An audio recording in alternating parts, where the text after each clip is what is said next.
안녕하세요, 슈퍼문입니다. 오늘 2019년도 두 번째 뉴스와 상식을 동시에 쌓아가는 달달한 뉴스 그리고 상식 시작하겠습니다.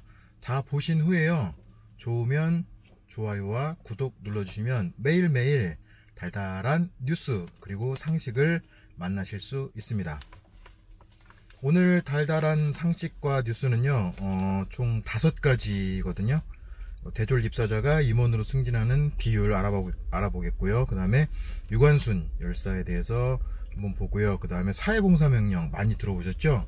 그 사회봉사명령, 그리고 얼마 전에 끝난 호주 오픈 테니스에서 우승한 여자 테니스 세계 랭킹 1위 오사카 나오미 알아보겠고요. 그리고 마지막은 그 중국에서 과연 중산층은 어느 정도인지 알아보도록 하겠습니다. 그럼 하나씩 보겠습니다.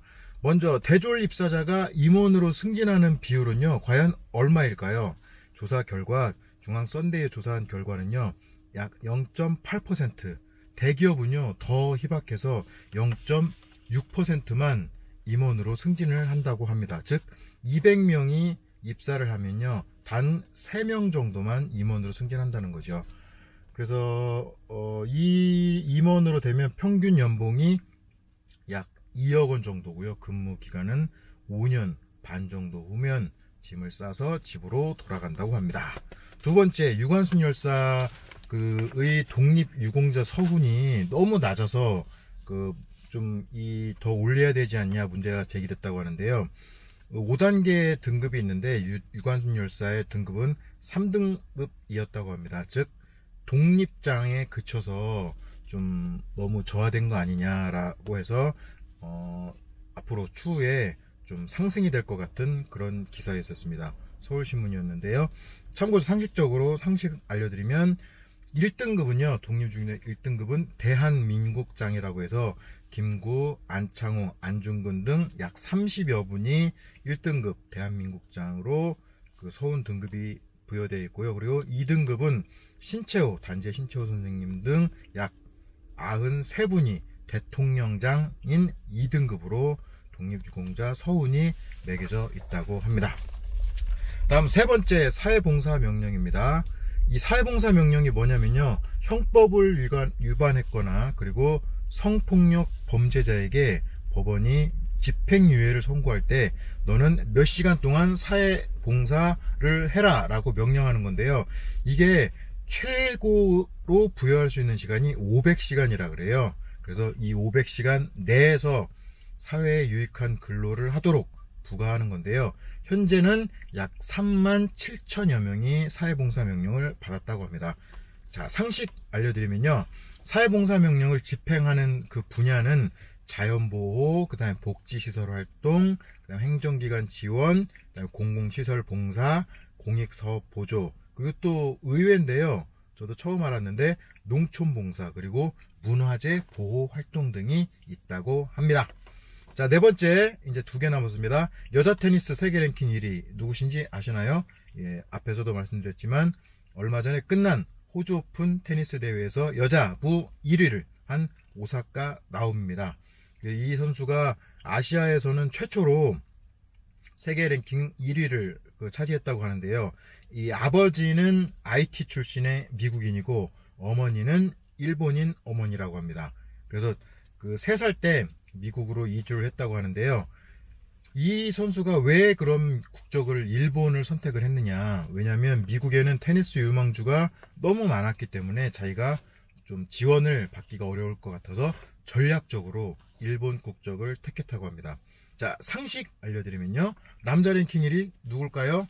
예, 그렇습니다. 남자 세계 랭킹 1위 테니스 선수는 마찬가지로 호주 오픈에서 우승한 노박 조코비치가 세계 랭킹 남자 부문 1위입니다. 그러면 우리나라의 테니스계 유망주가 아니죠. 현재 프로에서 활동하고 있는 정현 선수는 세계 랭킹 몇 위? 네, 25위입니다. 또 하나 알려드리면요, 과연 호주 오픈 테니스의 우승 상금은 얼마였을까요? 네, 그렇습니다. 맞으신 분은 32억 원이었다고 합니다.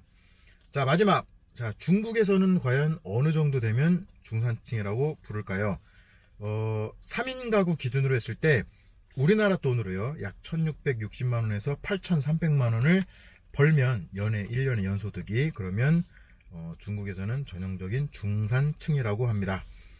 자, 그러면 우리나라의 중산층 기준을 따져보면 아마도 보신 분들은 알겠지만 뭐 집이 몇 평이 있어야 되네, 연소득은 얼마네, 자동차는 어떤 걸 끌어야 되네 라고 규정을 중산층의 기준을 삼고 있는데요.